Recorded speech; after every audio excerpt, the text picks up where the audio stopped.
नाज़रीन, लाड़काणे में ज़ैतूननि जे फसल ते मिली बग नाले ख़तरनाक जीत जे हमले सबब आबादगारनि खे कापारी धक रसियो आहे। इन हवाले सां रिपोर्ट करे रहियो आहे अशफाक अली। लाड़काणे जा ज़ैतून जेके पंहिंजे ज़ाइक़े ऐं मिठास जे करे पूरे मुल्क में हिक मुनफ़रिद हैसियत रखनि था, हिन वक़्तु ज़ैतूननि जी बाग़नि खे मिली बग जी बीमारी लॻी आहे, जंहिंजे करे बाग़ाई ज़ैतूननि जा वण वढण ते मजबूर थी विया आहिनि। बाग़ाइनि जो चवणु आहे त वायरस आहे वरी जेको 8-10 ॾींहंनि खां जेको आहे पैदा थिए थो। हिते असां वटि ॾिसंदव तव्हां पे ते माण्हू जेको आहे उहे बाग़ कटाइण शुरू करे ॾिना आहिनि पे त ताकी उन्हनि में फ़सुलु बि कान थो थिए।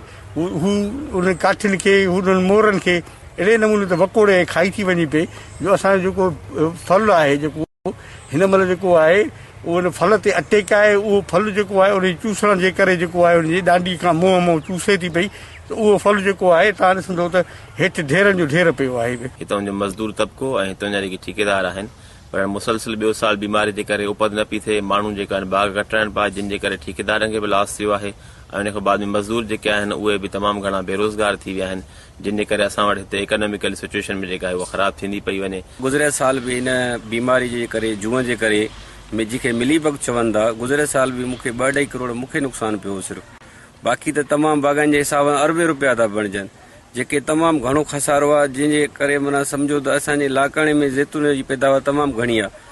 इन जे करे कहत अची चुको आहे असांजे लाड़काणे में तमामु नुक़सानु आहे। हिन असांजे मावट आहे नंदरो पटीअ खे बि माहिर आया आहिनि, उन्हनि तसली का कंहिं क़िस्म जी न ॾिनी असांखे।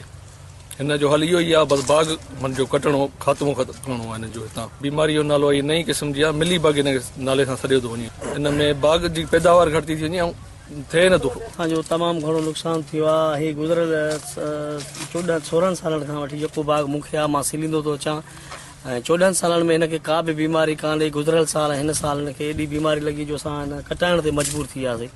कटाइण खां सवाइ को बि हल न आहे, को बि असांजे ज़रायत वारो लड़ी कोन आयो आहे त बाबा हीउ हेॾो तव्हांजो अरबनि जो खरबनि जो करोड़नि जो नुक़सानु थो थिए पियो, इन लाइ को बि उपाउ न वरितो वियो आहे। इन बारे में ज़रई माहिरनि जो चवणु आहे त प्रीडेटर जेको असां ख़तमु करे छॾियोसीं।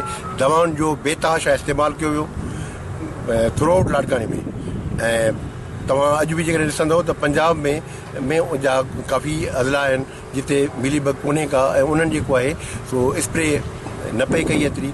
ऐं हाणे हींअर जेके उहे प्रीडेटर आहिनि तमामु थोरा रहिया आहिनि। ऐं हाणे असांजी कोशिशि इहा ई आहे त उहे जेके प्रीडेटर आहिनि उन्हनि खे असां वधायूं, उनजी नस्ल खे वाध थिए त जीअं उहे जेके मिली बग खे खाइण वारा दोस्त कीड़ा हुजनि उहे अचनि ऐं उन्हनि खे वधीक असां उनजी नस्ल खे वधाए सघूं। मिली बग बीमारी न आहे, पर मिली बग हिकिड़ो इंसेक्ट आहे जेको हुते माण्हू सुस्त रफ़्तारी सां हुते चुटियो पियो आहे। उन्हनि खे ॿूटनि खे वणनि जे मथां, पननि जे मथां बि, फ्रूट जे मथां बि, हिन मथां बि।